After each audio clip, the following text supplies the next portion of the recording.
ചിറക് നഷ്ടപ്പെട്ട ഒരു കിളിന്റെ ഓർമ്മ, ഒരു കുഞ്ഞിക്കിളി. ആ കുഞ്ഞിക്കിളിക്ക് ചിറക് നഷ്ടപ്പെട്ടു. ആ നഷ്ടപ്പെട്ടപ്പോ കുറേ കഴുകന്മാര് ആ കുഞ്ഞിക്കിളിനെ വട്ടം ചുറ്റി നിന്നു. ചിറകില്ല കുഞ്ഞിക്കിളിക്ക്, പറക്കാൻ കഴിയുന്നില്ല. പക്ഷെ കഴുകന്മാര് ഈ കുഞ്ഞിക്കിളീനെ വട്ടം ചുറ്റി കൊത്തിപ്പറിച്ചാൻ വേണ്ടിയിട്ട്. അവളെ സംരക്ഷിക്കാൻ ആരുമില്ല, അവൾ ആർക്കും വേണ്ട. അവൾ എന്നിട്ട് സ്വന്തം ഇല കൊണ്ട് കുറെ അപ്പുറത്തുനിന്നും എല്ലാ എടുത്തുനിന്ന് ഇലകൾ എടുത്തിട്ട് അവള് ചിറക് ഉണ്ടാക്കുക ചെയ്യുന്നത്, പറക്കാൻ വേണ്ടിയിട്ട്. ജീവിതം പിച്ച വെക്കാൻ വേണ്ടിയിട്ട് അവൾ അങ്ങനെ ഉണ്ടാക്കുക ചെയ്തത്. അവൾക്കറിയാം അത് ആ ഇലകൾക്ക് വലിയ ആയുസൊന്നുമില്ല, അത് പെട്ടെന്ന് കൊഴിഞ്ഞു പോകും അല്ലെങ്കിൽ ഉണങ്ങി പോകും എന്നുള്ളത് എനിക്ക് നന്നായിട്ട് അറിയാം. പക്ഷെ കഴുകന്മാരുടെ അടുത്ത് നിന്ന് രക്ഷപ്പെടണ്ടേ. ഇതന്നെയായിരുന്നു എൻ്റെ ലൈഫിൽ. ഒന്നും വേണ്ട എന്ന് വെച്ചിട്ട് അല്ലെങ്കിൽ നമ്മള് എന്നേക്കുമായിട്ട് ആ വീട്ടിൽ നിന്ന് ഇറങ്ങുന്ന സമയത്ത് എന്നോട് പറഞ്ഞു, ഞാൻ അങ്ങനെ പോവാണ് തീരുമാനിച്ചല്ലോ. ഞാൻ പറഞ്ഞപ്പോ പോവാണ് എല്ലാവരോടും ഞാൻ പറഞ്ഞപ്പോ താത്താരൊക്കെ പറഞ്ഞൊക്കെ ഞാൻ പറഞ്ഞല്ലോ. അപ്പോ ആള് പറഞ്ഞു, ഈ പൊയ്ക്കോ, നിന്നെക്കാട്ടിലും നല്ല ഭംഗിയുള്ള കുട്ടീനെ എനിക്ക് എൻ്റെ കാക്കാര് കണ്ടെത്തി തരും, അവരെ കണ്ടെത്തി തരും, ഈ പൊയ്ക്കോ, പോയാൽ നിനക്കൊരു കുഴപ്പമില്ല എന്ന് പറഞ്ഞു കേട്ടോ. പക്ഷെ നമുക്കത് അതിനുള്ളൊരു മറുപടി കൊടുക്കാനൊന്നും ആ സമയത്ത് പറ്റിയിട്ടില്ല വെച്ചാൽ ഞാൻ അത് നോക്കിയിട്ടില്ല. എൻ്റെ മനസ്സിൽ എൻ്റെ കുഞ്ഞുണ്ട്, പേടിച്ച് ഒരു ഭ്രാന്തിനെ പോലെയാണ് ആ സമയത്ത് ഇറങ്ങിയത്. അപ്പൊ പിന്നെ അതിന് റിപ്ലൈ കൊടുക്കാനൊന്നും നിന്നില്ല. പിന്നെ അങ്ങനെ ഇറങ്ങുന്ന സമയത്ത് അവിടുത്തെ ഉപ്പ പറഞ്ഞു, ഇതിനൊക്കെ ഈ അനുഭവിക്കുമെന്ന് പറഞ്ഞു. അപ്പം അതിന് ഞാൻ മറുപടി ഒന്നും കൊടുത്തില്ല. എല്ലാവരും നോക്കിയിട്ടുണ്ട്, ഞാൻ അതിനൊന്നും മറുപടി കൊടുത്തില്ല. ഞാൻ എന്താണോ അനുഭവിച്ചത് അതിന്റെ വ്യക്തമായിട്ടുള്ള ഇത് നമുക്കറിയാം. നമ്മൾ അനുഭവിച്ചവർക്ക് മാത്രമല്ലേ അത് എത്രത്തോളം നമ്മൾ അനുഭവിച്ചിട്ടുണ്ട് എന്നുള്ള കാര്യം നമുക്ക് മനസ്സിലാവുള്ളൂ. അല്ലാതെ വേറൊരാൾ പറഞ്ഞുകാണ്ട് അല്ലല്ലോ. നമ്മൾ അനുഭവിച്ച് നമ്മളെ ജീവിതമാണ് നമ്മൾ കണ്ടതും കൊണ്ടതൊക്കെ. പക്ഷെ ആ സമയത്ത് നമ്മൾ അനുഭവിക്കുമ്പോഴൊന്നും ഈ പറഞ്ഞ ഒരാൾക്ക് ആർക്കും ഒരു പരാതിയോ അല്ലെങ്കിൽ എന്തിനാ അങ്ങനെ ചെയ്യാൻ പോയത്, എന്തിനാ അങ്ങനെയൊക്കെ ചെയ്യുന്നത്, ഇങ്ങനെയൊന്നും ആരും ചോദിക്കാൻ ചെന്നിട്ടില്ല. പിന്നെ നമ്മൾ ഇറങ്ങുമ്പോൾ ഇങ്ങനെ ഒരു വാക്ക് പറയേണ്ട കാര്യമൊന്നുമില്ലല്ലോ. ഓക്കെ, ഞാൻ അപ്പോഴും ഞാൻ മറുപടി പറഞ്ഞില്ല. എൻ്റെ ഉപ്പ പറഞ്ഞു, അത് അവൾ ഉപയോഗിക്കുകയാണെങ്കിൽ അത് അവൾ സഹിച്ചോളൂ എന്ന് പറഞ്ഞു. എൻ്റെ ഉപ്പാക്കും ഞാൻ അതിനൊരു മറുപടി കൊടുക്കുകയും അങ്ങനൊന്നും ഞാൻ ചെയ്തിട്ടില്ല. കാരണം ഉപ്പ പറഞ്ഞതും എൻ്റെ മനസ്സിലുണ്ട്, അവര് പറഞ്ഞതും എന്നത് അവൾ സഹിച്ചോളൂ എന്ന് പറഞ്ഞു. പിന്നീട് രണ്ടായി, എന്നൊക്കെ രണ്ടായി. പിന്നെ പ്രശ്നങ്ങളായി, കുട്ടീനെ കാണാൻ അവിടെ പ്രശ്നങ്ങളായി ഒക്കെ ഉണ്ടായി. പിന്നെ നമ്മൾ പറയുന്നത് എന്താ അറിയോ, അത് അതിന് ശേഷം എന്താ ഉണ്ടായി എനിക്ക് വന്ന മാറ്റങ്ങൾ. അതുവരെ സന്തോഷിച്ച് കളിയും ചെയ്യും തമാശയും കുറുമ്പൊക്കെ ആയിട്ട് നടന്ന ഞാന് പെട്ടെന്ന് ഞാനല്ലാതായി. അന്നത്തെ ആ സംഭവത്തിന് ശേഷം എനിക്ക് എന്നെ തന്നെ ഒരു ഡെലിവറി കഴിഞ്ഞ് നിന്നിട്ട് ആയിട്ടില്ല, മാസങ്ങളെ ആയിട്ടുള്ള ആ ഒരു ഇത് എത്തിയിട്ടില്ല, കഴിഞ്ഞിട്ടില്ല. നമ്മൾ അതിന് റിക്കവർ ആയി വന്നിട്ടില്ല. അതിനുശേഷമാണ് ഇതും പാടി ഉണ്ടാവുന്നത്. രണ്ടും കൂടെ എനിക്ക് ഭയങ്കര വിഷമമായി. പറഞ്ഞല്ലോ, ബന്ധം പിരിഞ്ഞതിന് ശേഷം പിന്നെ ഫുള്ള് സ്വർണ്ണൊക്കെ കൊണ്ടുപോയി വിറ്റു, ഫുള്ള് വിൽക്കാൻ തുടങ്ങി. കാതിലെ കമ്മലടക്കൊക്കെ കൊണ്ടുപോയി വിറ്റു. മോൻ്റെതൊക്കെ ഞാൻ അറിയാതെ തന്നെ എടുത്തുകൊണ്ടൊക്കെ വിറ്റു. പിന്നെ ഉപ്പക്ക് വേണ്ടാതായതിനു ശേഷമാണുള്ള ഇഷ്യൂസ് ഒക്കെ എനിക്ക് വന്നത്. എന്ത് സംഭവിക്കുമ്പോഴും, എന്ത് പ്രശ്നം ഉണ്ടാവുമ്പോഴും, എന്ത് കാര്യം ഉണ്ടാവും, ഇപ്പന്നെ വ്യക്തി വെച്ച് കുറെ പ്രശ്നങ്ങൾ ഉണ്ടാവുമ്പോഴും എന്താ പറയാ, ഓള് കാര്യം തീർത്ത് കാണുമ്പോ നമുക്ക് പ്രതികരിക്കുക ഒന്നും പറ്റൂല. ഓള് കാര്യം തീർത്ത് നിൽക്കല്ലേ, ഈ ഒരു വോയിസ് മാത്രം ഉണ്ട് ചുറ്റിനും. കുടുംബക്കാരെടുത്തുന്നുണ്ട്, അയൽവാസികളെ എടുത്തുന്നുണ്ട്, നാട്ടുകാരെടുത്തുന്നുണ്ട്.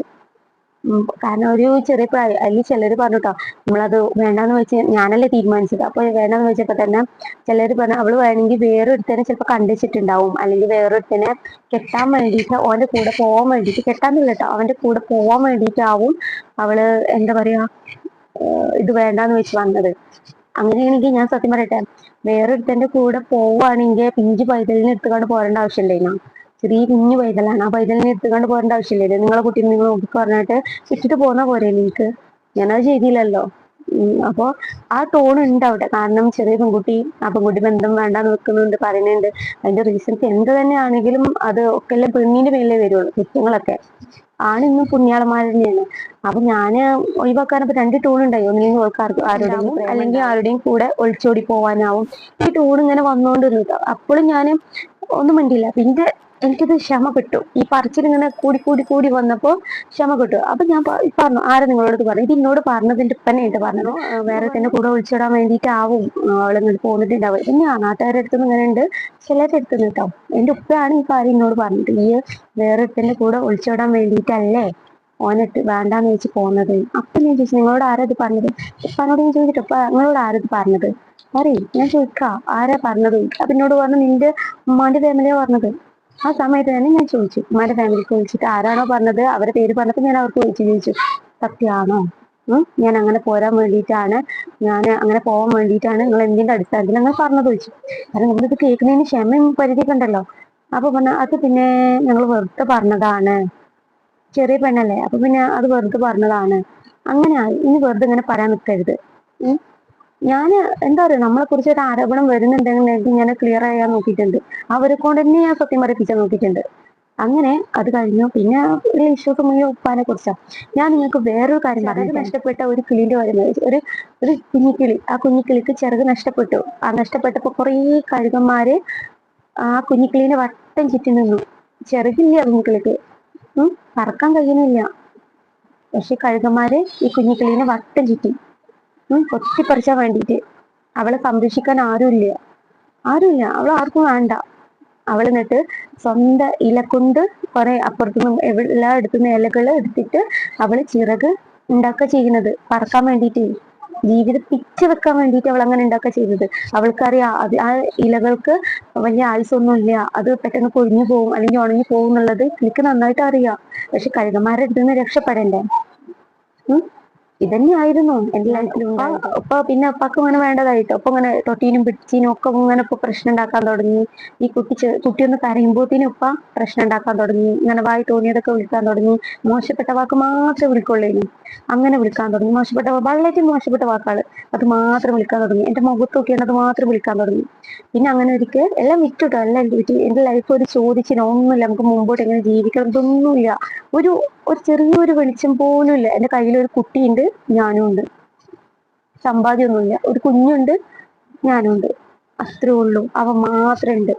ജീവിക്കാൻ നമുക്ക് രണ്ട് തീരുമാനിക്കാം, മരിക്കണോ മരിക്കാം, ആ കുഞ്ഞിനെ ഇല്ലാതാക്കിക്കാണ്ട് എനിക്ക് മരിക്കാം, തീർന്നു, അതോടെ തീർന്നു. പിന്നെ രണ്ടാമത്തെ കാര്യം, ഈ ഇതൊക്കെ ഫേസ് ചെയ്തുകാണ്ട് കുഞ്ഞിനെ മുറുകെ പിടിച്ചിട്ട് ജീവിക്കാം, കുഞ്ഞിന് വേണ്ടിയിട്ട് ജീവിക്കാം. ഞാൻ കുറെ വട്ടം ആലോചിച്ചിട്ടുണ്ട്, എന്ത് ചെയ്യും, എന്ത് തെരഞ്ഞെടുക്കും, കുറെ വട്ടം ആലോചിച്ചിട്ടുണ്ട്. ആ സമയത്താണ് ഞാൻ രണ്ടാമത്തെ തെരഞ്ഞെടുക്കാൻ പോയത്. ജീവിക്കാം കുഞ്ഞിന്. കാരണം എന്റെ ലൈഫ് ഇപ്പം 18-19 വയസ്സായി. ഇത്രയും ലൈഫ് വരെ ഞാൻ ജീവിച്ചില്ലേ. എന്റെ മോന് 1 വയസ്സാവണല്ലുള്ളൂ. അപ്പോ അവന് ഇനിയൊരു ലോകമില്ലേ, അവന് കുറെ സ്വപ്നങ്ങളുണ്ട്, അവന് മുന്നോട്ട് ഒരു ജീവിതമുണ്ട്, സ്വപ്നങ്ങളുണ്ട്. അവനക്ക് ചിലപ്പോൾ എനിക്ക് ആവാൻ ആഗ്രഹം ഉണ്ടാവും, പലതരത്തിലുള്ള ഭക്ഷണം കഴിക്കാൻ ആഗ്രഹം ഉണ്ടാവും, അല്ലെ? അങ്ങനെ ഒരുപാട് സ്വപ്നങ്ങള് ആ കുഞ്ഞിനുണ്ടാവും. അതാ ഞാൻ ആലോചിച്ചത്. അപ്പൊ ആ കുഞ്ഞിന്റെ സ്വപ്നങ്ങള് ഞാൻ നഷ്ടപ്പെടുത്തല്ലേ ചെയ്യുന്നത്. മരിക്കാന്നുള്ള തീരുമാനം ഞാൻ എടുക്കുമ്പോ ആ കുഞ്ഞിന്റെ സ്വപ്നങ്ങൾ ഞാൻ ഇല്ലാതാക്കാന്നാണ് അതിന്റെ അർത്ഥം. അപ്പൊ അതാണ് എന്റെ മനസ്സിലുള്ള കുഞ്ഞിന്റെ സ്വപ്നങ്ങള് ഒരിക്കലും ഇല്ലാതാവരുത്. അവന് ജീവിക്കണം തോന്നുന്ന കാലത്തോളം അവൻ ജീവിക്കട്ടെ, ഇത്രേ ഉള്ളൂ എന്റെ മനസ്സിൽ. അവന് വേണ്ടി ജീവിക്കാം. അതിന് വേണ്ടിയിട്ടാണ് ഞാൻ സെക്കൻഡ് ആയിട്ട് അറിയാം, ഈ സമൂഹം എന്നെ ജീവിക്കാനായിക്കൂല, നാട്ടുകാർ എന്നെ ജീവിക്കാനായിക്കൂല എന്നൊക്കെ വ്യക്തമായിട്ട് അറിയാം. തൊട്ടീനും പിടിച്ചീനൊക്കെ ഇങ്ങനെ ചീത്താറാൻ തുടങ്ങി, ചീത്താറിന് മോശമായിട്ട് ഇങ്ങനെ പറയാൻ തുടങ്ങി. സത്യം പറഞ്ഞാൽ എനിക്ക് ഈ മോശപ്പെട്ട വാക്ക് കേൾക്കുന്നതൊന്നും ഒട്ടും ഇഷ്ടമല്ല. കേൾക്കുന്നതോ അത് പറയുന്നതോ ഒന്നും എനിക്ക് ഇഷ്ടമല്ല. കാരണം ഞാൻ അത് ആലോചിക്കുമ്പോ തന്നെ വേറൊരാളെ മനസ്സ് ഭയങ്കര ഹേർട്ടാവും ഇങ്ങനെയുള്ള വാക്ക് കേൾക്കുമ്പോൾ. ഇതാണ് എന്റെ മനസ്സിൽ ഇന്ന് കുഞ്ഞുനാൾ തൊട്ടേണ്ടായിരുന്നു. അതുകൊണ്ട് ഞാനൊരു മോശപ്പെട്ട വാക്ക് ഒരാളോട് പറയാനും പോയിട്ടില്ല. അത് കേൾക്കുമ്പോൾ എനിക്ക് എത്രത്തോളം പെയിൻ ആവുന്നുള്ളത് എനിക്കറിയാം. അങ്ങനെ ഇരിക്കുകയാണ് എന്റെ ഉപ്പാന്റെ അടുത്ത് ഈ മോശപ്പെട്ട വാക്കുകളൊക്കെ ഞാൻ കേൾക്കുന്നത്. മോശം എന്ന് പറഞ്ഞാൽ വളരെ മോശപ്പെട്ട വാക്കുകൾ ഞാൻ കേൾക്കുന്നത്. തൊട്ടീനും പിടിച്ചീനും ഒക്കെ ഈ വർത്താനാണ് പറയുന്നത്. അങ്ങനെ ഒരിക്കൽ വലിയ പ്രശ്നം ഉണ്ടായി. ഏകദേശം 2021 വലിയ ഇഷ്യൂസ് ഉണ്ടായി വീട്ടില്. ആ സമയത്ത് ഞാൻ പറഞ്ഞില്ല, എല്ലാം വിറ്റില്ലാതാക്കി ഉപ്പാക്ക് വേണ്ടാതായി, എന്നെ വേണ്ടാതായി. കാരണം ഒരു ചോദിക്കും, കാരണം ആ സമയത്ത് കോവിഡിന്റെ സമയമാണ്, നമുക്കൊന്നും ചെയ്യാൻ പറ്റില്ല. 2019, 20, 21 ഇതൊക്കെ കോവിഡിന്റെ ആ ടൈമാണ്, നമുക്കൊന്നും ചെയ്യാൻ പറ്റില്ല. കാരണം ആ സമയത്ത് എന്റെ പഠിപ്പ് എനിക്ക് സ്റ്റോപ്പ് ചെയ്യേണ്ടി വന്നു, ഡിഗ്രി സ്റ്റോപ്പ് ചെയ്യേണ്ടി വന്നു, എല്ലാം സ്റ്റോപ്പ് ചെയ്യേണ്ടി വന്നു. കാരണം എനിക്ക് മുന്നോട്ട് ജീവിതമില്ല, ഒന്നുമില്ല. ഇപ്പൊ എക്സാമിന്റെ അന്ന്, സെമസ്റ്റർ എക്സാമിന്റെ അന്ന് ഞാൻ ഫീസ് ചോദിച്ചു, ഫീസ് തരുമോ? സെക്കൻഡ് സെമസ്റ്ററിന്റെ അന്ന് ഞാൻ ചോദിച്ചപ്പോ എന്നോട് പറഞ്ഞു, ഈ നിർത്തിക്കാളാ, ഈ ഒന്ന് പഠിച്ചിട്ടൊന്നും ഒരു കാര്യമില്ല. അപ്പൊ അതൊന്നും എന്റെ കയ്യിലില്ല. ആ സമയത്ത് ഞാൻ സ്റ്റോപ്പ് ചെയ്തു, ഡിഗ്രി സ്റ്റോപ്പ് ചെയ്തു. പിന്നെ ഡിഗ്രീനെ കുറിച്ച് ഞാൻ ഒന്നും ഞാൻ ചെയ്തിട്ടില്ല. ഡിഗ്രി സ്റ്റോപ്പ് ചെയ്ത് ഇഷ്ടമില്ലാതെ സ്റ്റോപ്പ് ചെയ്ത കാര്യമാണത്. ഇഷ്ടമില്ലാതെ എന്റെ ഗതികേട് കൊണ്ടാണ് ഞാൻ സ്റ്റോപ്പ് ചെയ്തത്. പിന്നെ ഞാൻ കമ്പ്യൂട്ടർ പഠിച്ചാല് ഉറപ്പായിട്ട് എനിക്കൊരു ജോബ് കിട്ടും എന്നുള്ളത് എനിക്കറിയായിരുന്നു. കമ്പ്യൂട്ടർ പഠിച്ചാല് അങ്ങനെയാണ് ഞാൻ കമ്പ്യൂട്ടർ പഠിക്കാൻ പോകുന്നത്. അത് ഏകദേശം എനിക്ക് കൺഫേം ഉറപ്പിക്കാൻ പറ്റി. അത് പഠിക്കാനും സർട്ടിഫിക്കറ്റ് വാങ്ങാനൊക്കെ എല്ലാതും അല്ല കേട്ടോ, ചില കോഴ്സിന്റെ അത് മാത്രം ഇപ്പോൾ പെൻഡിങ് ആണ്. എക്സാം എഴുതാതെ നിന്നിട്ടുണ്ട്. അപ്പോ അങ്ങനെ അത് കഴിഞ്ഞതിന് ശേഷം പിന്നെ നമുക്ക് പിന്നെയും തന്നെ ലൈഫ് ഫുള്ള്, കാരണം ഒരു വയ്യാണ്ടായാൽ പോലും ഹോസ്പിറ്റലിലേക്ക് പോകാന് ഒന്നുമില്ല. എനിക്ക് വയ്യാണ്ടായാല് ഞാൻ അവിടെ കിടക്കും. നമുക്ക് ആരുമില്ല, തരാൻ ആരുമില്ല. എനിക്ക് വയ്യാണ്ട് മാക്സിമം എനിക്ക് വയ്യാണ്ടാവുമ്പോൾ ഞാനത് പോവാതിരിക്കാനാണ് ഞാൻ നോക്കിയിട്ടുള്ളത്. ആരോടും ചോദിക്കാനോ അല്ലെങ്കിൽ ഇപ്പൊ ഫ്രണ്ട്സുകളോടാണെങ്കിലും ആരോടും ചോദിക്കാനോ ഒന്നും ഞാൻ ശ്രമിച്ചിട്ടില്ലായിരുന്നു. എനിക്ക് വയ്യാതെ സാരമില്ല മാറിക്കോളും എന്നൊക്കെ പറഞ്ഞിട്ട് ഞാൻ അവിടെ നിന്ന് വന്ന് ഗുളിക എടുത്തിട്ട് കുടിക്കുകയും ചെയ്തിരുന്നു. മോന് വയ്യാണ്ടാവുമ്പോഴാണ് ഞാൻ പെട്ടുപോയിട്ടുള്ളത്. കാരണം മോന് പറഞ്ഞില്ല, ന്യൂമോണിയന്റെ ഇഷ്യൂസ് ഉണ്ടായതിനു ശേഷം എന്റെ മോന്റെ അവസ്ഥ ഭയങ്കര പ്രോബ്ലത്തിലായി. ആ സമയത്താണ് എനിക്ക് ഭയങ്കരമായിട്ട് ടെൻഷൻ. അപ്പൊ എനിക്ക് പിന്നെ എന്റെ മനസ്സിലേക്ക് വരെ ന്യൂമോണിയന്റെ ആ സമയമാണ് വരുന്നത്. അപ്പോൾ ഇവന് വയ്യാണ്ടാവുമ്പോൾ ഞാൻ കടം വാങ്ങാൻ തുടങ്ങി. എന്റെ ഫ്രണ്ട്സ് ആളെ അടുത്തൊന്നും എനിക്കറിയുന്നവരടുത്തൊക്കെ ഞാൻ കടം വാങ്ങാൻ 1000 2000 ഇങ്ങനെയൊക്കെ ഞാൻ കടം വാങ്ങാൻ തുടങ്ങി. കുറേ ഞാൻ കൊടുത്ത് വീട്ടിൽ ഇനിയും കൊടുക്കാനുണ്ട്. അങ്ങനെ നമുക്കൊരു ഹെൽപ്പിങ് ആരുമില്ല, ചെയ്തു തരാനും എന്നാ പറഞ്ഞിട്ട് ചെയ്തു തരാൻ ആരുമില്ല. പിന്നെ നമുക്ക് ആകെ ഉള്ളത് എന്റെ ഫ്രണ്ട്സ് മാത്രമേ ഉള്ളൂ. എന്റെ ബുദ്ധിമുട്ട് കണ്ടിട്ട് അല്ലെങ്കിൽ ഇങ്ങനെ ഒരു ആവശ്യം പറയുമ്പോൾ അവർ തരാനും ഫ്രണ്ട്സ് മാത്രമേ ഉള്ളൂ. വേറെ ഒരാളായിട്ട് കിട്ടില്ല, സ്വന്തം ബന്ധം കുടുംബം ആരായിട്ടൊന്നും കിട്ടിയിട്ടില്ല. ഇപ്പൊ അന്ന് എന്നെ കൈ ഒഴിഞ്ഞതാ, പിന്നെ തിരിഞ്ഞു നോക്കിയിട്ടില്ല. ഒന്നിനും ഒരു ഡ്രസ്സ് ഇടാനില്ലാതെ ഞാൻ ഒരുപാട് കഷ്ടപ്പെട്ടിട്ടുണ്ട്. ഡ്രസ്സ് ഇടാനില്ല, എങ്ങോട്ടെങ്കിലും പുറത്തേക്ക് പോകുമ്പോൾ ഡ്രസ്സ് ഇല്ലാതെ കുറേ കരഞ്ഞിട്ടുണ്ട് ഞാൻ. ഏകദേശം 5-6 കൊല്ലത്തെ പെരുന്നാൾക്ക് പോലും ഒരു കൂട്ടി ഡ്രസ്സ് ഇടാനില്ലാതെ, എന്ന് വെച്ചാൽ ഡ്രസ്സ് വാങ്ങിത്തരാൻ ആരും ഇല്ലാതെ, എന്റെ കയ്യിലും പൈസ ഇല്ല. കുഞ്ഞു കുട്ടിയാണ്, ആ കുട്ടീനെ ഇട്ടുകാണ് എനിക്ക് ജോലിക്കും പോകാൻ പറ്റില്ല. ഇങ്ങനെ ഞാന് 5-6 കൊല്ലം ഞാന് ഒരു ഡ്രസ്സ് പോലും ഇല്ലാതെ, പുതിയൊരു ഡ്രസ്സ് പോലും വാങ്ങാൻ കഴിയാതെ ഞാൻ കഷ്ടപ്പെട്ടിട്ടുണ്ട്. അതേപോലെ വീട്ടിൽ നിന്ന് ഇടാൻ പോലും ഡ്രസ്സ് ഇല്ലാതെയും കഷ്ടപ്പെട്ടിട്ടുണ്ട്. അങ്ങനെ ഒരിക്കൽ 2021 എന്റെ ഉമ്മ മരിച്ച സമയത്ത് ഞാൻ അവിടെ ഉണ്ടായിരുന്നു. അവിടെ നിൽക്കാൻ പോയി, ഉമ്മച്ചിന്റെ വീട്ടിൽ നിൽക്കാൻ പോയ സമയത്ത് എനിക്കില്ലാന്ന് കണ്ടതുകൊണ്ടാവും, ഡ്രസ്സൊന്നും ഇല്ല എന്ന് കണ്ടതുകൊണ്ടാവും എന്റെ മൂത്തമ്മ എന്ന് വെച്ചാൽ ഉമ്മാന്റെ ജ്യേഷ്ഠത്തി എനിക്ക് എടുത്തു തന്നു. ഇന്നും അത് ഓർക്കുമ്പോ തന്നെ എനിക്ക് ഭയങ്കര സന്തോഷമാണ്. കാരണം ആരും എനിക്ക് തന്നിട്ടില്ല. ആ സമയത്ത് എനിക്കില്ല എന്ന് കണ്ടപ്പോ എന്റെ മൂത്തമ്മയും മൂത്താപ്പയും പാടി പോയിട്ട് അവരെനിക്ക് നല്ല ഡ്രസ്സ്, പുതിയ ഡ്രസ്സ് അവരെനിക്ക് വാങ്ങിക്കൊടുന്നു തന്നു. അതൊക്കെ ഇപ്പോഴും എത്ര വർഷം കഴിഞ്ഞാലും അവർ തന്ന സ്നേഹത്തിനൊന്നും ഒരിക്കലും പകരം കൊടുക്കാൻ കഴിയില്ല. പിന്നെ അതേപോലെ തന്നെ എന്താ, വീട്ടിലിടാനും ഡ്രസ്സ് കുറെ കൊടുന്നു അവരെ കയ്യിലുള്ളതും ഒക്കെ കൊടുന്നു. കാരണം എനിക്കില്ലല്ലോ, ഇടാനൊന്നും ഇല്ലല്ലോ. കാരണം ഫുള്ള് കീറിപ്പറിഞ്ഞ ഡ്രസ്സൊക്കെയാണ്. അന്നത്തെ ഡ്രസ്സ്, പണ്ടത്തെ ഡ്രസ്സ്, കല്യാണത്തിന് മുമ്പ് ഇട്ടീന്റെ ഡ്രസ്സുകളാണ് ഉള്ളതൊക്കെ. എന്നിട്ട് അവരെനിക്ക് കൊടുന്നു തരും. ആ ഡ്രസ്സ് ആയിട്ട് പിന്നെ ഞാൻ അങ്ങനെ ഇട്ട് നടന്നു. ആ ഒരു ഡ്രസ്സ്, പിന്നെ അവർ കൊടുന്ന ആ ഡ്രസ്സും മാത്രമേ ഇനി എന്റെ ഫുള്ള് ഇടാനുള്ളൊരിത്. ആരും എടുത്തന്നിട്ടില്ല കേട്ടോ, സ്വന്തമാണെങ്കിലും ബന്ധാണെങ്കിലും ആരും എടുത്തന്നിട്ടില്ല. ഡ്രസ്സ് എടുത്ത് തരുമോ എന്നൊക്കെ ഞാൻ ചോദിച്ചിട്ടൊക്കെ ഉണ്ടായിരുന്നു. എനിക്ക് കേട്ടത് പരിഹാസം തന്നെയായിരുന്നു. ഭയങ്കര പെയിനീന് അതൊക്കെ, ഭയങ്കര ഭയങ്കര ഭയങ്കര വേദനയായിരുന്നു അതൊക്കെ. അത് ഇന്നത്തെ കാര്യം നിൽക്കട്ടെ, ഞാൻ പറഞ്ഞുതരാം കേട്ടോ. അങ്ങനെ അത് കഴിഞ്ഞു. പിന്നെ ഡ്രസ്സ് അവര് തന്ന ഡ്രസ്സ് ഉണ്ടായതുകൊണ്ട് ഞാൻ ഓക്കെ ആയി. എനിക്ക് പുറത്തേക്ക് പോകാൻ ഡ്രസ്സ് കിട്ടിയല്ലോ, അങ്ങനെ ഒരു ഹാപ്പി. പിന്നെ അയൽവാസി ആള് തന്നു, അങ്ങനെയൊക്കെ തന്നു. അങ്ങനെ ഇപ്പത്തിന് വേണ്ടതായിട്ടോ. അപ്പൊ എന്നെ തിരിഞ്ഞു നോക്കാതായി. നാട്ടിൽ മുഴുവന്റെ കുറ്റം പറഞ്ഞ് നടക്കാൻ തുടങ്ങി, ഓരോ കഥകൾ പറഞ്ഞുണ്ടാക്കാൻ തുടങ്ങി. അങ്ങനെയൊക്കെ സംഭവിച്ചു, അങ്ങനെയൊക്കെ ഉണ്ടായി. ഗോൾഡ് വിറ്റതൊക്കെ വെറുതെ കേടെടുത്ത കഴിഞ്ഞത്. വെറുതെ വേസ്റ്റ് ആക്കിക്കാണ്ട് ഗോൾഡ് വിറ്റുകാണ്ട് ആ പൈസ വെറുതെ വേസ്റ്റ് സാധനങ്ങൾ വാങ്ങിയിട്ട് വേസ്റ്റ് ആക്കിയാണ്ട് ഫുഡൊക്കെ വേസ്റ്റ് ആക്കി കഴിഞ്ഞാണ്ട്. കാരണം ഇതിനൊക്കെ ഞാൻ ചോദ്യം ചെയ്തിട്ടുണ്ട്. എന്തിനങ്ങനെ ചെയ്യുന്നത്, അവന് ചെയ്യരുത്, പഠിച്ചിരുന്നത് കിട്ടും, ശിക്ഷ കിട്ടും എന്നൊക്കെ ഞാൻ പറഞ്ഞിട്ടായി. ഒരു ഭക്ഷണത്തിന് വേണ്ടിയിട്ട് ആഗ്രഹിക്കുന്ന കുറെ പേരുണ്ട്, ഇങ്ങനെയൊക്കെ ഞാൻ പറഞ്ഞിട്ടുണ്ട്. അപ്പൊ അതൊക്കെ ഉപ്പാക്ക് ഞാൻ എതിരായി. ഉപ്പാക്ക് മെയിനായിട്ട് ഉപ്പാക്ക് എന്നെ ദേഷ്യം ഉണ്ടാക്കാനും കാരണമായിട്ടുണ്ട്. അല്ലെങ്കിൽ ഉപ്പാക്ക് ദേഷ്യമാണ്. കാരണം ഇനി ഒന്നുമില്ല വളർത്തുനിന്ന് കിട്ടാൻ. മാക്സിമം എത്രത്തോളം ഊരാൻ പറ്റുന്നോ അതൊക്കെ ഊരിയിട്ടുണ്ട്. ഇനി ഒന്നുമില്ല, ഇനി 2 ജീവന് മാത്രമേ ഉള്ളൂ ഇനി. അത് മനസ്സിലായി ഉപ്പാക്ക്. അപ്പൊ അതിന് ശേഷമാണ് ഉപ്പാക്ക് വേണ്ടാതായി. ഉപ്പാക്ക് വേണ്ടാന്ന് കണ്ടതിന് ശേഷം കുറച്ച് കഴുകന്മാരെ എന്നെ വട്ടിട്ട് പറഞ്ഞു. അവര് കല്യാണം കഴിച്ചവരാണ്. അവര് എൻ്റെ ഉപ്പാന്റെ പ്രായമുള്ള ആൾക്കാരാണ്. അതില് മുസ്ലിംസ് ഉണ്ട്, ഹിന്ദുസ് ഉണ്ട്, ഒക്കെ ഉണ്ട്. എന്നെ വട്ടയിട്ട് പറഞ്ഞു. മക്കളും ഒക്കെ ഉള്ളവരാണ്. ഇഷ്ടം പറഞ്ഞാണ്ടാണ് ആദ്യം വന്നത്. എനിക്ക് ഇഷ്ടം പറഞ്ഞാണ്ടാണ് വന്നത് കേട്ടോ. ഇഷ്ടം പറഞ്ഞാണ്ടാ വന്നത്. അങ്ങനെ വന്നപ്പോ ഞാൻ പറഞ്ഞു, നിങ്ങൾ എന്ത് കണ്ടിട്ടാണ് ഇങ്ങനെയൊക്കെ പറഞ്ഞു വരുന്നത്? നിങ്ങളെ വീട്ടില് കുഞ്ഞുനാൾ തൊട്ടേ കളിച്ച് വളർന്ന കുട്ടിയല്ലേ ഞാൻ. നിങ്ങൾ എന്തിന്റെ അടിസ്ഥാനത്തിൽ ഇമാതിരി വൃത്തികെട്ട വർത്തനത്തിൽ കൊണ്ട് എന്റെ അടുത്തേക്ക് വന്നത് എന്ന് പറഞ്ഞപ്പോ എന്നോട് പറഞ്ഞൊരു വാക്കുണ്ട്, നിന്റെ ഉപ്പാക്ക് നിന്നെ വേണ്ടല്ലോ, പിന്നെ എന്തായാലും എന്താ. അവര് അവര് ആലോചിച്ച ഇത് മനസ്സിലാക്കി വെക്കും. ഉപ്പാക്ക് വേണ്ടല്ലോ, അപ്പൊ എന്തായാലും ഞാൻ അവരുടെ ഇഷ്ടത്തിന് നിന്ന് കൊടുക്കും. ഉപ്പാക്ക് വേണ്ടാത്തതിന് ഞാൻ അവരുടെ ആഗ്രഹത്തിന് ഞാൻ നിന്ന് കൊടുക്കും. ഇതാണ് അവര് മനസ്സിലാക്കി കൂട്ടിയത്. ഞാൻ പറഞ്ഞു ഹലാലും ഹറാമും എനിക്ക് വ്യക്തമായിട്ട് അറിയാം. ഒരാള് പറഞ്ഞത് എന്റെ ആവശ്യമില്ല. നിങ്ങൾ എന്ത് ഉദ്ദേശത്തിലാ വന്നതും എനിക്കറിയാം. എന്റെ അടുത്ത് നിന്ന് കിട്ടൂല വെച്ചിട്ട് നിൽക്കും വേണ്ട. ഞാനിത് പുറത്തു പറയും. ഞാൻ അവരോട് തന്നെ പറയാം. അത്രയും വേണ്ട ഒരു ഇതിലുള്ള ആൾക്കാരാട്ടോ, അത്രയും നമ്മൾ അറിയുന്ന ആൾക്കാരാണ്. ഞാൻ പറയും, ഞാൻ അത് പുറത്ത് പറയും. ഞാനിതിന്റെ ഉമ്മാനോട് പറയും. ഉപ്പാക്കല്ലേ എന്നെ വേണ്ടാത്തുള്ളൂ, ഉമ്മാക്ക് എന്നെ നല്ലോണം വേണം. ഞാൻ പറഞ്ഞു എന്റെ ഉമ്മാക്ക് എന്നെ വേണം, ഉപ്പാക്കല്ലേ വേണ്ടാത്തുള്ളൂ, ഉമ്മാക്ക് വേണം എന്ന് പറഞ്ഞു. ഒറ്റ വാക്കിൽ ഞാൻ അത് പറഞ്ഞു കേട്ടോ. ഞാൻ ഇത് പുറത്ത് പറയും പറഞ്ഞപ്പോ എന്നോട് പറയണേ, ഈ പുറത്ത് പറഞ്ഞാൽ നിനക്കാണ് മോശം, ആൾക്കാരെ നിന്നെയാണ് പറയുള്ളൂ, നിനക്കാണ് മോശം. അവര് പുണ്യാളന്മാര്. അപ്പൊ ഞാൻ പറഞ്ഞു, ഞാൻ തെറ്റ് ചെയ്തിട്ടുണ്ടെങ്കിൽ മാത്രമേ എനിക്ക് മോശം വരുള്ളൂ, അല്ലാതെ ഒരു തെറ്റും ചെയ്യാതെ എനിക്ക് ഒരു മോശം ഉണ്ടാവില്ല, എവിടെയും മോശം ഉണ്ടാവില്ല. തെറ്റ് ചെയ്തിട്ടുണ്ടെങ്കിൽ ഞാൻ മോശം ഉണ്ടാവും, അല്ലാതെ എനിക്ക് മോശം വരും. അപ്പൊ അവിടെ അവർക്ക് സംസാരമില്ല. ഞാൻ എൻ്റെ ഉമ്മാനോട് പറഞ്ഞു. ഉമ്മാനോട് എങ്ങനെയാണ് ഞാൻ സംസാരിച്ച് പറയല്ല ചെയ്തത്, തെളിവടക്കം പ്രൂഫ് അടക്കം ഞാൻ കാണിച്ചു കൊടുത്തു. കാരണം എന്റെ ഉമ്മാക്ക് എന്നെ വിശ്വാസം, ഞാൻ തെളിവ് കാണിച്ചു കൊടുത്തിട്ടില്ലെങ്കിൽ ഉമ്മാക്ക് അറിയാം. അപ്പൊ എന്നോട് ഉമ്മ അങ്ങനെ പറഞ്ഞു, അങ്ങനെ തന്നെ ആടി പ്രവാസിയാളെ ഭാര്യമാര് ഇത് അനുഭവിച്ചിട്ടുണ്ട്. കാരണം എന്റെ ഉമ്മ ഒരു പ്രവാസിന്റെ ഭാര്യയായിരുന്നു. അപ്പൊ എന്റെ ഉമ്മക്ക് അറിയാം പുറത്തേക്കൊന്നും ഇറങ്ങാൻ പാടില്ല. പുറത്തേക്കൊന്നും ഇറങ്ങിയാല് കുട്ടികൾക്ക്, ഞങ്ങൾക്ക് എന്തെങ്കിലും സാധനം വാങ്ങാൻ പുറത്തേക്ക് ഇറങ്ങിയാലും ആൾക്കാർ വേറെ വർത്താനം പറഞ്ഞുണ്ടാക്കും. ഇത് നമുക്കറിയാലോ, ഒറ്റപ്പെട്ട ഒരാൺതുണ ഇല്ലെങ്കിൽ എന്തും പറയാം, പറഞ്ഞു നടക്കാന്നുള്ളൊരു തോന്നലാണ് പലർക്കും ഉണ്ടായിരുന്നത്. ഒരാൺതുണ ഇല്ലല്ലോ, എന്തും പറയാന്നുള്ളതാണ്. അപ്പൊ എന്നെ സംബന്ധിച്ച് എന്നോട് പറഞ്ഞപ്പോ ഞാൻ ഉമ്മാനോട് പറഞ്ഞപ്പോ തന്നെ എന്റെ പിന്നെ മനസ്സിലായിട്ടുണ്ടാവും ഉമ്മാനോട് പറഞ്ഞു.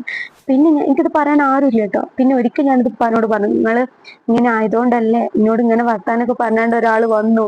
അപ്പൊ എന്നോട് എന്താ പറഞ്ഞത്, ചിലക്കാതെ പോടി ഇറങ്ങുന്നാ പറഞ്ഞത്. എന്നോട് ഇമാതിരി വർത്താനം പറയാൻ നിൽക്കണ്ട്, ചിലക്കാതെ പോടി എന്നാ പറഞ്ഞത്. എന്റെ ഉപ്പയാണ് പറഞ്ഞത് എന്നോട്. അപ്പൊ എനിക്ക് മനസ്സിലായി അവിടെ പ്രതീക്ഷ വെക്കണ്ട.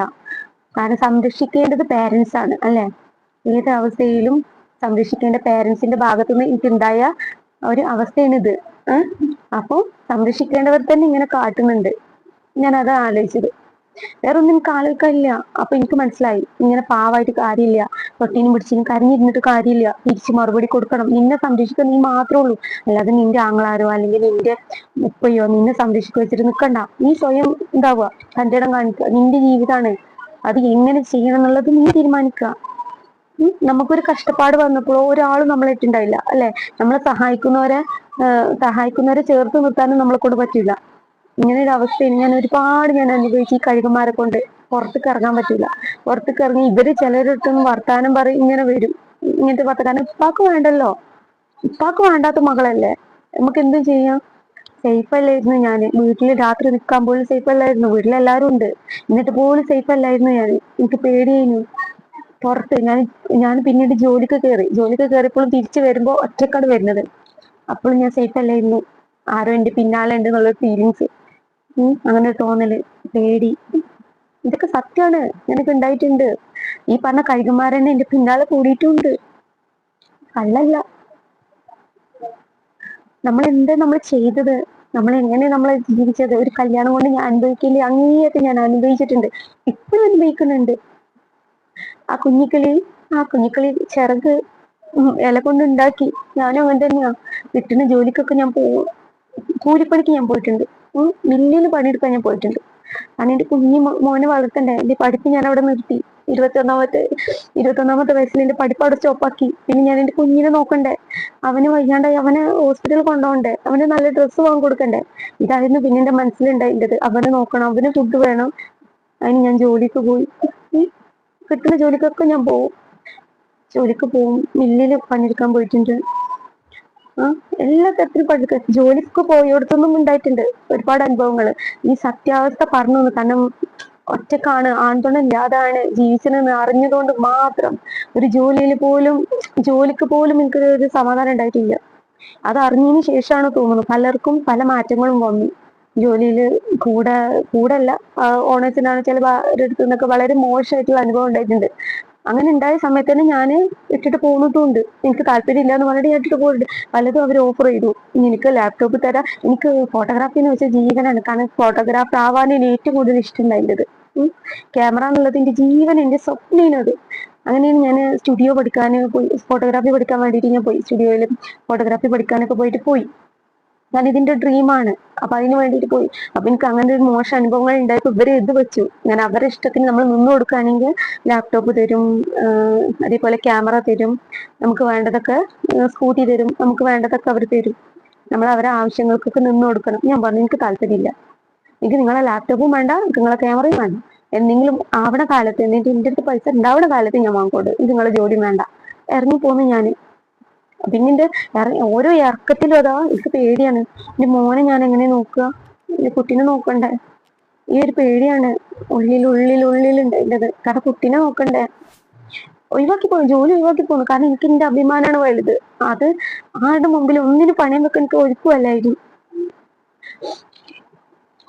അത് കഴിഞ്ഞു, ഞാന് ജോലിന്നും പോന്നു. പലയിടത്തൊന്നും അതുപോലെയുള്ള അനുഭവങ്ങൾ ഉണ്ടായി. ചിലരൊക്കെ എന്താ അറിയോ, അവരെ ആവശ്യത്തിന് ഇഷ്ടങ്ങൾക്ക് നമ്മൾ നിന്ന് കൊടുത്തിട്ടില്ലെങ്കിൽ അവര് നമ്മളെ ജോലിയിൽ അവർ പ്രശ്നങ്ങൾ ഉണ്ടാക്കും, തൊട്ടീനും പിടിച്ചിനൊക്കെ കുറ്റങ്ങൾ ഉണ്ടാക്കും. നമ്മളൊരു ഭയങ്കരമായിട്ട് ക്രൂരതയുള്ള ആളായി ആക്കി തീർത്ത് അവർ വരുത്തും. ഇതിനൊക്കെ ഞാൻ അനുഭവിച്ചിട്ടുണ്ട്. ഉണ്ടായപ്പോ തന്നെ ഞാൻ അവിടെ നിന്നൊക്കെ പോരുക ചെയ്തത്. വേണ്ട, ജോലി നല്ല ആൾക്കാരെ ഒന്നും ഞാൻ കണ്ടിട്ടില്ല കേട്ടോ. ഇപ്പോഴാണ് നല്ല ആൾക്കാരും ഈ ഭൂമിയിലുണ്ട് എന്ന് എനിക്ക് മനസ്സിലാവുന്നത്. ഉപ്പാനായിട്ട് തന്നെയായിരുന്നു ഭയങ്കര. ഉപ്പ ഇങ്ങനെ അല്ല, ഉപ്പ നല്ല സ്നേഹമുള്ള ഒരു വ്യക്തി ആയിരുന്നു എങ്കിൽ എനിക്ക് ഇതൊന്നും ചെയ്യേണ്ടി വരില്ല. അനുഭവിക്കാൻ അങ്ങേയറ്റം അനുഭവിച്ചു.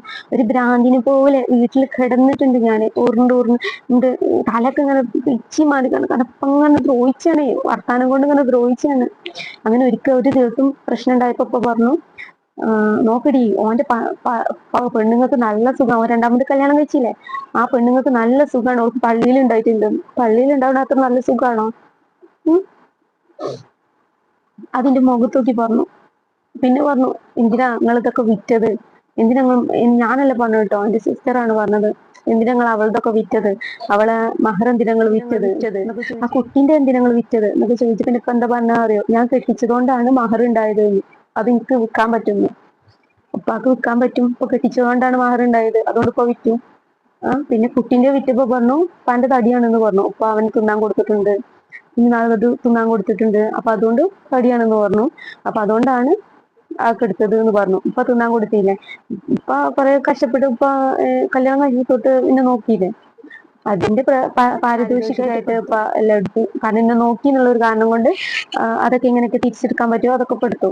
നോക്കിന്റെ ഉള്ളൊക്കെ തിരിച്ചെടുത്തു. കുട്ടീനെ നോക്കിനും ഇപ്പൊ കുട്ടീന്റെ ഒക്കെ തിരിച്ചെടുത്തു. ഉപ്പ ഉണ്ടാക്കിയതല്ല കേട്ടോ, ഉണ്ടാക്കാത്തതൊക്കെ പെടുത്തു. ലാസ്റ്റില് ചോദിച്ചില്ല, ഒരു സർട്ടിഫിക്കറ്റ് ഇല്ല, ഡിഗ്രി സർട്ടിഫിക്കറ്റിന്റെ കയ്യിലില്ല, +2 വരെ ഉള്ളൂ. പിന്നെ ഞാൻ ഈ പഠിച്ച കമ്പ്യൂട്ടർ കോഴ്സേ ഉള്ളൂ. ഇത് വെച്ചിട്ട് ഇപ്പോഴും നല്ലൊരു ജോലി കിട്ടൂല, എനിക്കറിയാം. പക്ഷെ ഇത്രയും കാലം ഞാനിത് മിണ്ടാകുന്നതുകൊണ്ട് അറിയാം. എന്റെ ഈ കഥ ഇപ്പൊ ഞാൻ പറയട്ടെ, ഞാൻ ഈ സ്റ്റോറി നിങ്ങളോട് പറഞ്ഞതിന് ശേഷം കുറേ ബാർ എന്റെ മനസ്സിൽ നിന്ന് പോയിട്ടുണ്ട്, കുറേ പേര്. കാരണം എന്റെ മനസ്സിൽ എപ്പോഴും എന്റെ മനസ്സിൽ ഇങ്ങനെ പറയുന്നുണ്ട്, എന്നെ സപ്പോർട്ട് ചെയ്യാൻ ആരെങ്കിലുമൊക്കെ ഉണ്ടാവും, ആരെങ്കിലുമൊക്കെ എന്നെ സപ്പോർട്ടായിട്ട് വരും എന്നുള്ളൊരു ഇത് എന്റെ മനസ്സിലുണ്ട്. ഞാൻ നിങ്ങളോട് പറഞ്ഞതിന് ശേഷം കുറേ ആശ്വാസമുണ്ട്. ഈ ഭാരം ഒന്നും ഏറ്റുകാണ് ജീവിക്കേണ്ടതല്ല ഞാൻ, ഈ പാസ്റ്റ് ഇതാക്കിയാണ് ജീവിക്കേണ്ടതല്ല എന്നുള്ള ഒരു തോന്നലും, ഞാൻ ഒരിക്കൽ രക്ഷപ്പെടും, എൻ്റെ മോന് നല്ലൊരു ഭാവി ഉണ്ടാവും, എല്ലാവരും മുമ്പിൽ തലയുയർത്തി ജീവിക്കും എന്നുള്ള ഒരു പ്രതീക്ഷയൊക്കെ എനിക്കുണ്ട്. ഇപ്പോഴും ഞാൻ പറയാം, ഇപ്പോഴും ദ്രോഹിക്കുന്നുണ്ട്. ഉപ്പാന്റെ ഭാഗത്തു നിന്നാണെങ്കിലും ഇതേപോലെ കഴുകന്മാരാണെങ്കിലും ഒക്കെ ദ്രോഹിക്കുന്നുണ്ട്. പക്ഷെ ജീവിതല്ലേ, ജീവിച്ചു തീർന്നല്ലേ പറ്റുള്ളൂ. ആ പിഞ്ചു പൈതല് ഇപ്പൊ 9 വയസ്സാവാനായി. അടുത്ത മാസം അവന് 9 വയസ്സാവും. ഈ 9 വയസ്സും കഴിഞ്ഞു പോയത് എനിക്ക് മാത്രമേ അറിയുള്ളൂ. ഇപ്പൊ ഇനി കാണുന്ന പോലെയൊന്നല്ല, ഞാൻ ഭയങ്കര കുട്ടിയായിരുന്നു. ഇപ്പൊ എനിക്ക് 28 വയസ്സാവാനായി.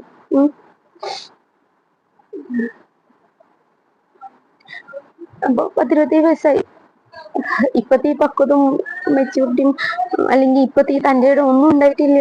കുഞ്ഞു കുട്ടീനും കുഞ്ഞു മകളേനും ഒരു ചിറകുമില്ല. ആണൊരുത്തും കൂടെ ഇല്ലെങ്കിൽ കുറേ അനുഭവിക്കേണ്ടി വരും പെണ്ണിന്.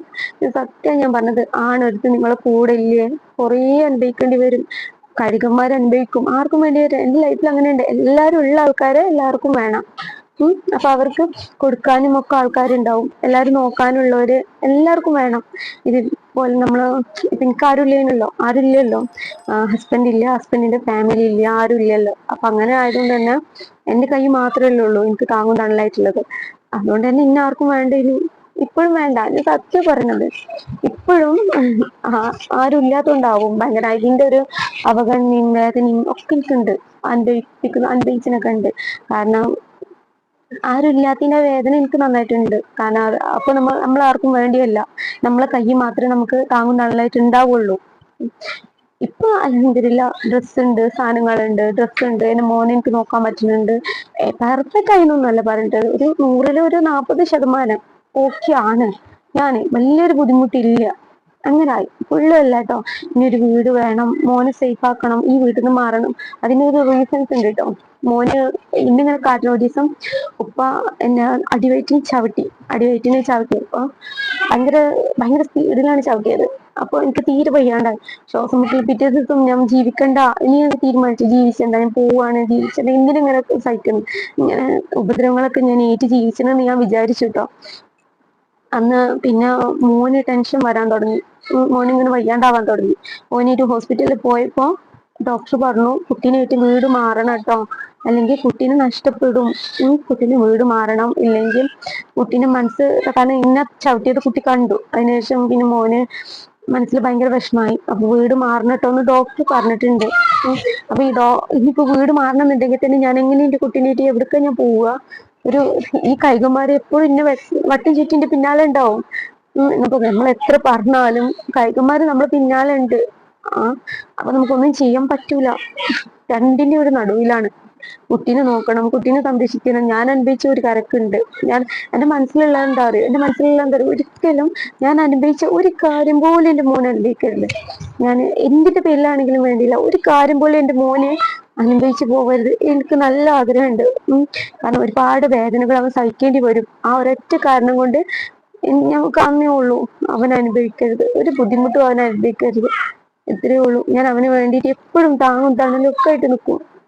എപ്പോഴും ഏതവസ്ഥയിലും എൻ്റെ മോന്റെ കൂടെ ഞാൻ ഉണ്ടാവും. ഏതവസ്ഥയിൽ പഠിച്ചോന് എനിക്ക് എത്രത്തോളം അവന്റെ കൂടെ ജീവിക്കാനുള്ള ആയുസ് തന്നിട്ടുണ്ടോ അത്രത്തോളം കാലം ഓനെ കഷ്ടപ്പെടുത്താതെ, ഒരു ഇതിൽ ബുദ്ധിമുട്ടിക്കാതെ അവന്റെ ആഗ്രഹങ്ങളൊക്കെ സാധിച്ചാണ് ഞാൻ നിൽക്കും. ഒരു ഗുഡ് പാരന്റ് എന്താണ്, ഒരു നല്ലൊരു ബെസ്റ്റ് ഫ്രണ്ട് എന്താണെന്നുള്ളത് ഞാൻ എൻ്റെ മോനിലൂടെ ഞാൻ മറ്റുള്ളവർക്ക് കാണിച്ചു കൊടുക്കും. മോനെ നോക്കിയിട്ട് ഞാൻ കാണിച്ചു കൊടുക്കും. എനിക്കോ അത് കിട്ടിയിട്ടില്ല. ഉപ്പാന്റെ സ്നേഹം എനിക്ക് കിട്ടിയിട്ടില്ല. കുഞ്ഞുനാൾ തൊട്ടേ എനിക്ക് കിട്ടിയിട്ടില്ല. ഇപ്പൊ പ്രവാസിയാണ്. ഒരു അകൽച്ച കുഞ്ഞുനാൾ തൊട്ടേ ഉണ്ട്. ഉപ്പാന്റെ സ്നേഹം കിട്ടിയിട്ടില്ല. പിന്നെ ഞാൻ ഒരിക്കലും എന്നോട് ഉപ്പാക്ക് ദേഷ്യം വിചാരിച്ചിട്ട് എന്റെ മോനോട് ഓരോന്ന് പറഞ്ഞാണ്ട് ഉപ്പാന്റെ അടുത്ത് നിന്ന് അകറ്റാനോ ഒന്നും ഞാൻ നോക്കിയിട്ടില്ല. അവനെങ്കിലും ഉപ്പാന്റെ സ്നേഹം കിട്ടിട്ട്, ഉപ്പാന്റെ സ്നേഹമെങ്കിലും അവന് കിട്ടിയിട്ട് വിചാരിച്ചിട്ട് ഞാൻ അതിനൊന്നും നോക്കിയിട്ടില്ല. പക്ഷെ ഇന്നെ ചവിട്ടി അന്ന് കണ്ടു. അതിന് ശേഷം പിന്നെ മോന് വേണ്ടാതായി. മോനങ്ങനെ പോവാതും നോക്കാതെയൊക്കെ ആയി. കാരണം അവന് ഓരോ മക്കൾക്കും അവരന്മാരല്ലേ കാര്യം വലുത്. അതുകൊണ്ടാണോ അറിയില്ല, എന്റെ മോന് വല്ലാതെ ആരോടൊപ്പം ഇതാവാതായി. ഇതൊക്കെയാണ് സത്യം. ഞാൻ പറയാം, ഈ അവസ്ഥയിൽ കൂടെ നമ്മൾ പോയവർക്ക് മാത്രമേ അതിന്റെ വേദന അറിയുള്ളൂ. ഒരു ആൺതുണ ഇല്ലാത്തതിന്റെ പേരിൽ കുറെ അനുഭവിച്ചിട്ടുണ്ട്, ഇനി അനുഭവിക്കും. പക്ഷെ എന്തും നേരിടാനുള്ള ഒരു ാണ് എനിക്കുണ്ട്. ഞാൻ ജീവിച്ച് കാണിച്ചും കൊടുക്കും. ഏതവസ്ഥയിൽ കൂടെ ആണെങ്കിലും ഞാൻ ജീവിച്ച് കാണിച്ചു കൊടുക്കും. എല്ലാം ഞാൻ ഫേസ് ചെയ്യും. ഒന്നിന്റെ പോലും ആത്മഹത്യ ചെയ്യണം അങ്ങനത്തെ തോന്നലും എനിക്ക് ഉണ്ടാവില്ലേ എന്നാണ് എനിക്ക് ആകെ റബ്ബിനോടുള്ള പ്രാർത്ഥന. ജീവിച്ച് കാണിച്ചു കൊടുക്കും. നമ്മളെ ജീവിതമാണ്, ജീവിച്ച് കാണിച്ചു കൊടുത്തേ പറ്റുള്ളൂ. നമ്മളെ ഇങ്ങനെ കാട്ടാനൊക്കെ ആൾക്കാർ കുറേ ഉണ്ടാവും. നമ്മളെ വേദനിപ്പിക്കാനും കഷ്ടപ്പെടുത്താനും ഇതേപോലെ വാക്കുകൊണ്ട് പ്രവർത്തിയോട് കാട്ടാനൊക്കെ ഒരുപാട് പേരുണ്ടാവും. അവരുടെ മുമ്പിൽ ജീവിച്ച് കാണിച്ചു കൊടുക്കണം. ഒറ്റക്ക് നിന്നിട്ടാണെങ്കിലും കാണിച്ചു കൊടുക്കണം. കാരണം എനിക്ക് മോനുണ്ട്, മോന് വേണ്ടിയിട്ട് ജീവിക്കണം എന്നുള്ള തോന്നൽ എനിക്കുണ്ട്. ഇതൊക്കെ ഞാൻ ഫേസ് ചെയ്ത് വന്നിട്ടുണ്ട്. ഞാൻ പിന്നീട് എന്തുണ്ടായത്, എനിക്ക് ആരും വിശ്വാസം ഇല്ലാതായി. ആണെന്ന് പറയുന്ന ആ ജന്മത്തിന് എനിക്ക് വിശ്വാസം ഇല്ലാതായി. അതിനും പിന്നെ വേറൊരാളും 3 ആണുങ്ങൾ കാരണം എന്റെ മനസ്സില് ആണെന്നുള്ള ജന്മത്തിനോടുള്ള വിശ്വാസം തന്നെ പോയി എന്നേക്കുമായിട്ട്. അതിലൊന്ന് എന്റെ ഉപ്പ, ഒന്ന് എന്റെ മോന്റെ ഉപ്പ, ഒന്ന് ഞങ്ങൾക്ക് ഈ കഷ്ടപ്പാടും കണ്ണീരൊക്കെ ഉള്ള ഈ സമയം ഉണ്ടല്ലോ, ആ സമയത്ത് ഞങ്ങൾക്ക് താങ്ങായിട്ട് വരാന്ന് പറഞ്ഞിട്ട് ഒരു കുടുംബം വന്നിരുന്നു. ഒരു കുടുംബവും എന്റെ മോനെ പൊന്നുപോലെ നോക്കാം, ഒരു ഉപ്പാന്റെ സ്ഥാനത്ത് നോക്കാം, ഉപ്പായിട്ട് തന്നെ സ്വന്തം മോനായിട്ട് നോക്കാന്ന് പറഞ്ഞിട്ട് ഒരാൾ വന്നിരുന്നു. അയാളെ കുടുംബം വന്നിരുന്നു. സ്വന്തം മോളായിട്ട് നോക്കാം എന്നൊക്കെ പറഞ്ഞിട്ട് ഒരു കുടുംബം വന്നിരുന്നു. അവരെടുത്തുനിന്ന് കിട്ടിയ ചതി ഉണ്ടല്ലോ, അവരും ചതിച്ചു. ആൾക്കെന്തോ കഞ്ചാവും ഇതൊക്കെ ഉണ്ട്, MDMA ഒക്കെ ഉണ്ട് എന്ന് പറഞ്ഞിട്ട് ആളെ ഫസ്റ്റ് വൈഫ് വന്നിട്ട് ഇഷ്യൂസ് ഒക്കെ ഉണ്ടാക്കി. അപ്പൊ അപ്പൊ ഉണ്ട് എന്ന് അവർക്ക് കൺഫേം ആയിട്ട് പറഞ്ഞു, ഇങ്ങനെ ഉണ്ട്, കഞ്ചാവൊക്കെ ഉണ്ട് എന്ന് പറഞ്ഞു. ആ സമയത്ത് ഞാൻ ഈ മോന് ഉപ്പാന്റെ സ്നേഹം പെട്ടെന്ന് കിട്ടിയപ്പോ, ഒരു ഉപ്പാന്റെ സ്നേഹം കിട്ടിയപ്പോ അതിന്റെ ഭയങ്കര സന്തോഷത്തിലൊക്കെ ആയിരുന്നു. പക്ഷെ ആ ഇഷ്യൂസ് ഉണ്ടായതിനു ശേഷം മോന് ഡൗൺ ആയി. എനിക്കറിയാം എന്നെ നമ്മള് വേണ്ട അങ്ങനെ ചതിയനായി, ചതിച്ചു അതുകൊണ്ടൊന്നല്ല, പക്ഷെ മോനെ വേദനിപ്പിക്കുന്നു എന്നുള്ളതാണ് ഏറ്റവും വലിയ വിഷമം ഉണ്ടായത്. മോനെ വേദനിപ്പിച്ചല്ലോ, മോന്റെ ആഗ്രഹം തകർത്തല്ലോ എന്നുള്ളൊരു വേദനയില് അങ്ങനെ അത് വേണ്ടെന്ന് വെച്ചു. വേണ്ടെന്ന് വെച്ച് നിക്കാതെ കഴിഞ്ഞതിന് ശേഷം വേണ്ടാന്ന് വെച്ചു. മഹർ അവർക്ക് തന്നെ കൊടുത്തു. അതിനുശേഷം പിന്നെ എനിക്ക് ഭയങ്കര ധൈര്യം, രാവും പകരം കരയാൻ തുടങ്ങി. കാരണം നമ്മൾ എന്താ പറയുക, നമുക്ക് താങ്ങാൻ പറ്റൂല. കാരണം ഈ ഒരു ഇതിന് ഞാൻ റീക്കവറായി വന്നിട്ടില്ല. ഫസ്റ്റത്തെ ഇതിന് തന്നെ റീക്കവർ ആയിട്ട് ഞാൻ വന്നിട്ടില്ല. അപ്പൊ തന്നെ രണ്ടാമത്തെ ഒരു തകർച്ച. അത് കുറച്ചാണെങ്കിൽ പോലും കുറച്ച് മാസങ്ങൾ, 2-3 മാസമാണ് എൻഗേജ്മെന്റ് കഴിച്ചു കണ്ടിട്ടതെങ്കിലും, നിക്കാതെ കഴിഞ്ഞാണ്ട് 1 മാസക്കുള്ളൂ എങ്കിലും അത് ഭയങ്കര പെയിൻഫുൾ ആയിരുന്നു മനസ്സിൽ. എന്റെ കുട്ടീന്റെ ആഗ്രഹം ഇല്ലാതായല്ലോ. അതിനുശേഷം എന്നോട് മോന് പറഞ്ഞു കേട്ടോ. അപ്പൊ ഇങ്ങനെ പറയുമ്പോഴൊക്കെ ഞാൻ മോൻ ഇങ്ങനെ പറയട്ടോ, ഉമ്മച്ചിയെ എല്ലാരും ചതിയന്മാരല്ല ഉമ്മച്ചിയെ, എല്ലാരും ചതിക്കൂല ഉമ്മച്ചിയെ. അപ്പൊ എനിക്ക് അവനോട് പറഞ്ഞു കൊടുക്കാൻ ആകെ ഒരു കാര്യമേ ഉള്ളൂ, ഈ അങ്ങനെ ഒന്നും ആവരുത് കേട്ടോ, ഈ ആരെയും ചതിക്കരുത് കേട്ടോ. എനിക്ക് അവനോട് പറഞ്ഞു കൊടുക്കുക അത്രേ ഉള്ളൂ, ഈ ആരും ചതിക്കരുത് കേട്ടോ, അല്ലെങ്കിൽ ഈ ഒരു പെൺകുട്ടിന്റെ മനസ്സ് വേദനിപ്പിക്കരുത് കേട്ടോ. ഇനിയിപ്പോ നിങ്ങൾക്ക് ഭാവിയിൽ ആരോടെങ്കിലും ഇഷ്ടം ഉണ്ടാവുകയാണെന്നുണ്ടെങ്കിൽ ഇതിനാ എന്നോട് പറയണം. ഈ അവളെ തന്നെ ലൈഫിൽ കൊണ്ടുവരുമ്പോഴാണ്, ജീവിതകാലം മുഴുവൻ ഈ അവളെ തന്നെ സ്നേഹിക്കണം കേട്ടോ. എന്നിട്ട് ഞാനിത് മോനെ പറഞ്ഞു പഠിപ്പിക്കും. കാരണം ഞാൻ അനുഭവിച്ച ഒരു വേദനയും മറ്റൊരു പെൺകുട്ടി അനുഭവിക്കരുത് എന്നുള്ളത് എനിക്കുണ്ട്. കാരണം ആളിന് ഒരുപാട് പെൺകുട്ടികൾ അങ്ങനെ സ്നേഹിച്ച് നടക്കുമായിരുന്നു. അതേ അവസ്ഥ എന്റെ മോനുണ്ടാവരുത്, മോനാവരുത്. അതുകൊണ്ട് കുറെ പാഠങ്ങൾ എനിക്ക് മോന് പറഞ്ഞു കൊടുക്കാൻ പറ്റി. അത് ഏറ്റവും നല്ല കാര്യമല്ലേ. എന്റെ ജീവിതം കണ്ടിട്ട് എനിക്ക് എന്റെ മോന് കുറെ കാര്യങ്ങൾ പറഞ്ഞു കൊടുക്കാൻ പറ്റി. കാരണം ഞാൻ അങ്ങനെ പറഞ്ഞു കൊടുത്തു, ഈ ഇങ്ങനെ ആരും ചതിക്കരുത്, അത് ഭയങ്കര വേദനയാണ്. ഇപ്പൊ നിന്റെ ഉമ്മച്ചി കരയുന്നത് നീ കണ്ടില്ലേ എന്നൊക്കെ പറഞ്ഞിട്ട് ഞാൻ അങ്ങനെ അവനോട് പറയും, ഉമ്മച്ചി വിഷമിച്ചിരിക്കുന്ന നീ കണ്ടില്ലേ, ഉമ്മച്ചിന്റെ സ്വപ്നങ്ങളൊക്കെ ഇല്ലാതായത് നീ കണ്ടില്ലേ, അതുകൊണ്ട് ഇനി ആയിട്ട് ആരും ഇനി വേദനിപ്പിക്കരുത്. നിങ്ങൾക്ക് ആരോടെങ്കിലും ഇഷ്ടം ഉണ്ടാവില്ല, നമുക്ക് പറയാൻ പറ്റില്ലല്ലോ. അപ്പൊ ഇഷ്ടം ഉണ്ടാവുകയാണെങ്കിൽ നീ എന്നോട് പറയണം, നിനക്ക് ഇഷ്ടമുണ്ട് ഉമ്മച്ചി എന്ന് പറയണം. അപ്പൊ ഉമ്മച്ചി ഇതാക്കിക്കൊണ്ട് കേട്ടോ, ഞാൻ ഓനോട് പറഞ്ഞു കൊടുക്കും, ആരും ചതിക്കരുത് കേട്ടോ എന്നൊക്കെ പറഞ്ഞു. പിന്നെ ചതിച്ചവർക്കൊക്കെ പഠിച്ചും കൊടുത്തോളും. ഇങ്ങനെയൊക്കെ കുഞ്ഞു മനസ്സിന് അറിയില്ലല്ലോ. കാരണം അവന് ആ സ്നേഹം, ഉപ്പാന്നുള്ള സ്നേഹം കിട്ടാനോ ആ ആഗ്രഹം നല്ലോണം ഉണ്ട്. ഉപ്പാന്നുള്ള ഓനെ ഫസ്റ്റ് ഞാൻ ഇങ്ങനെ വർത്തമാനം പറയുമ്പോഴൊക്കെ അവൻ പറയും, കുട്ടീന്റെ ഏറ്റവും വലിയ ആഗ്രഹം എന്താന്നൊക്കെ ചോദിക്കുമ്പോ അവൻ പറയും പെച്ചി എന്ന് പറയും. പെച്ചി ഉണ്ടായിനെങ്കിൽ, ഒരു നല്ലൊരു പെച്ചി ഉണ്ടായിനെങ്കിൽ എന്ന് പറയും. അപ്പൊ ഞാൻ പറഞ്ഞു, നിനക്ക് വേണമെങ്കിൽ നിന്നെ പെച്ചിന്റെ അടുത്ത് നീ പൊയ്ക്കോ, നിനക്ക് അങ്ങനെ ആഗ്രഹം ഉണ്ടെങ്കിൽ നീ പൊയ്ക്കോടാ, പോയിട്ട് നിന്നിട്ടൊക്കെ പോരി എന്നൊക്കെ പറയുമ്പോ അവന് വേണ്ട, അവന് ആ പെച്ചിനെ വേണ്ട, ചീത്തയാണ്, വേണ്ട. കാരണം ഇവന്റെ മുമ്പിൽ സ്കൂളിൽ വന്നിട്ട് കാട്ടിയത് ഞാൻ പറഞ്ഞില്ല. സ്കൂളിൽ വന്നിട്ട് അവൻ ആള് ചെയ്തതൊക്കെ പറഞ്ഞിട്ടൊക്കെ കുട്ടി കണ്ടിട്ടില്ലേ. കുട്ടിക്ക് അതൊക്കെ പേടിയായിട്ടുണ്ട്. അപ്പൊ അത് അവന് വേണ്ട. അപ്പൊ അവന് നല്ല പെച്ചി, ഞാൻ പറഞ്ഞു ഈ ലോകത്തുള്ള 90% ആൾക്കാരും ഇങ്ങനെ തന്നെയാവും, ഇങ്ങനെ തന്നെ ആവും. എനിക്കെന്തോ ഇപ്പൊ ആരും വിശ്വാസമില്ല. സത്യം പറയാം, ആണെന്ന് പറയുന്ന ആളെ എനിക്ക് പേടിയാണ്. ആണെന്ന് പറയുന്ന ആ ജന്മത്തിന് തന്നെ പേടിയാണ്. അതിങ്ങനെ ആയിപ്പോയി എന്നൊന്നും എനിക്ക് അറിഞ്ഞൂടാ. ആണെന്ന് പറയുന്ന ആ ജന്മം ഉണ്ടല്ലോ, അവരൊക്കെ എനിക്ക് പേടിയാണ്. ഒരു വിശ്വാസമില്ലായ്മ. ഇനിയിപ്പോ ആരെങ്കിലും അവരുടെ സങ്കടങ്ങൾ എന്നോട് പറയുകയാണെങ്കിൽ തന്നെ എന്റെ മനസ്സിൽ പറയും, ഈ വിശ്വസിക്കേണ്ടടി, അവൻ നോണ പറയണ, അയാൾ നോണ പറയണ, അങ്ങനെ ഒരു ഇത് മൈൻഡ്. എനിക്ക് ആരും വിശ്വാസമില്ല. ചിലപ്പോൾ സത്യമാണ് ചിലർ പറയുണ്ടാവുക, പക്ഷെ എന്നിട്ട് പോലും എനിക്കത് ഉൾക്കൊള്ളാൻ പറ്റുന്നില്ല. അവർ കള്ളാണ് പറയുന്നത് എന്റെ മനസ്സിൽ. പിന്നെ പറഞ്ഞു കൊടുക്കുക അവർ കള്ളാണ് പറയുന്നത്, ഞാൻ വിശ്വസിക്കേണ്ട ചെടി എന്നൊക്കെ ഇങ്ങനെ മനസ്സിങ്ങനെ പറഞ്ഞു കൊടുക്കാം. അപ്പൊ എന്തോ ഇപ്പത്തെ അവസ്ഥ അതാണ്. ആണെന്ന് പറയുന്ന ഒരാളെ എനിക്ക് വിശ്വാസമില്ല. ഒരു അരിമണിത്തൂക്കം വിശ്വാസം പോലും എനിക്കില്ല. ഭയങ്കര പേടിയാണ്. എനിക്ക് എങ്ങനെ ഇങ്ങനെ മാറുക ഒന്നും എനിക്കറിയില്ല. ഞാൻ എങ്ങനെ ഇതിന് മാറുക. എന്റെ ഉള്ളിൽ തന്നെ ഉണ്ട്, എല്ലാ ആണുങ്ങളും ഒരേപോലെ അല്ല, നല്ല ആൾക്കാരുണ്ട് എന്നൊക്കെ എന്റെ മനസ്സിൽ തന്നെ ഉണ്ട്. പക്ഷെ പുറമെ 100% എന്റെ മനസ്സിങ്ങനെ പറഞ്ഞുകൊണ്ടിരിക്കും, എല്ലാവരും ചതിക്കും, ആണുങ്ങൾ ചതിക്കുന്നവരാണ്, ആരും വിശ്വസിക്കരുത്, ഇങ്ങനെ എന്റെ മനസ്സ് പറഞ്ഞുകൊണ്ടിരിക്കുന്നത്. അപ്പൊ ഇങ്ങനെ ഇത് മാറ്റി കിട്ടുമെന്ന് എനിക്കറിയില്ല. ചിലപ്പോൾ ഇനി ഇതുകൊണ്ടാവും. കാരണം ഞാൻ ആരും ചതിക്കുക അല്ലെങ്കിൽ എന്റെ മനസ്സുകൊണ്ട് ആരെങ്കിലും വേദനിപ്പിക്കുന്നതൊന്നും ഞാൻ ചെയ്തിട്ടില്ല. ഇല്ല എനിക്ക് 100% ഉറപ്പാണ്. പക്ഷെ പ്രപ്പോസൽ വന്നതൊക്കെ ഞാൻ വേണ്ട വന്നിട്ടുണ്ട്. പക്ഷെ ആ പ്രപ്പോസലൊക്കെ ഞാൻ തന്നെയാണ് വേണ്ട വെച്ചത്. കാരണം എന്റെ മനസ്സ് പറയും, ആ ശരിയല്ലടി പണ്ട് ഞാൻ തന്നെയാണ് വേണ്ട വെച്ചത്. മോന് സ്വപ്നങ്ങളുണ്ട്, മോന് സ്വപ്നങ്ങൾ നിറവേറ്റണം.